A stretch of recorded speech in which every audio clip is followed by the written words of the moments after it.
ఆంధ్రప్రదేశ్లో వేగవంతమైన పాలనపై ముఖ్యమంత్రి ఎన్ చంద్రబాబు నాయుడు మరోసారి స్పష్టమైన దిశానిర్దేశం చేశారు.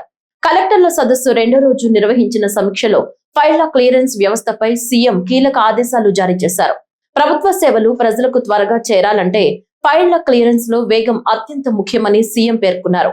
సిఎస్ సెక్రటరీలు, హెచ్ఓడీలు నుంచి మండల స్థాయి అధికారుల వరకు అందరూ ఈ ఫైళ్లపై వేగంగా క్లియర్ చేయాలని ఆదేశించారు.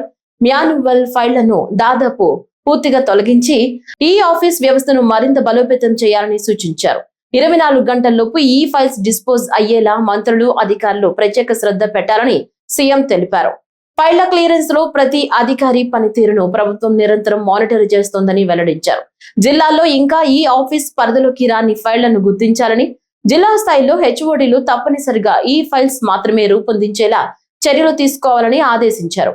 టెక్నాలజీతో పాటు హ్యూమన్ టచ్ కూడా పాలనలో కీలకమని సీఎం వ్యాఖ్యానించారు. ప్రజలకు సేవలందించే విషయంలో కలెక్టర్లు మరింత వినూత్నంగా ఆలోచించాలని సూచించారు.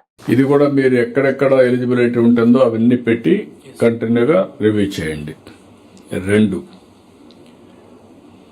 హౌస్ సైట్స్ మొత్తం కలిసి 2 లక్షల మందికి ఇంటి జాగాలు కావాలని ప్రిలిమినరీ ఎస్టిమేట్స్ ఇవి.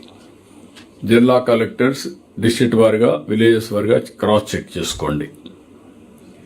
పాలసీ 3 సెంట్లు రూరల్, 2 సెంట్లు అర్బన్. అయితే కొంతమంది ఎగ్జిస్టింగ్ లేఅవుట్స్, ఇక్కడ కొంతమంది ఇక్కడే ఉంటాం, లేఅవుట్ ఉంది అన్ని వాళ్ళకి అక్కడే ఇచ్చేసేయండి. అదే ఎలిజిబిలిటీ, అదే లేఅవుట్లో కన్ఫర్మ్ చేయండి. 2, ఒకవేళ వాళ్ళు కానీ ఒప్పుకుంటే 2 సెంట్లు బదులు 3 సెంట్లు కావాలంటే వాళ్ళు మోడిఫికేషన్ చేసి ఎగ్జిస్టింగ్ లేఅవుట్లో అది కూడా ఇవ్వండి. ఈ 2 ఎక్సర్సైజ్లు అయిన తర్వాత బ్యాలెన్స్ బెనిఫిషరీస్, బ్యాలెన్స్ ఎవరైతే ఉన్నారో రిమైనింగ్ బెనిఫిషరీస్, కొంతమందికి అక్కడ ఉండడానికి కూడా విల్లింగ్ లేదు, కొంతమంది కొత్త వాళ్ళు ఉన్నారు. వీళ్ళని ఒకసారి ఎస్టిమేట్ చేయండి. ఎస్టిమేట్ చేసి ఇప్పటికీ ఏదైతే ఉందో ల్యాండ్ ఎక్కడెక్కడ మీకు పాసిబిలిటీ ఉందో డిస్ప్యూట్ లేకుండా ఇమ్మీడియట్ అక్విజిషన్ చేసి హౌస్ సైట్స్ ఇచ్చేసి ఈ హౌస్ సైట్స్ కూడా ఇండ్లు కట్టాలి. టోటల్ 10 లక్షల ఇండ్లు కట్టాలి. మీకు వచ్చేది 2 లక్షల ఇంటి జాగాలు ఇవ్వాలి. ఇవన్నీ కూడా ఉండేటన్ని అడ్జస్ట్ చేసిన తర్వాత ఎలిజిబుల్ అటు ఇటు 10,000 20,000 ఉన్నా మీరు కన్సిడరేషన్ తీసుకుంటారు. స్టాచ్యురేషన్ మోడ్కి వెళ్తున్నాం, 100% ఇస్తున్నాం.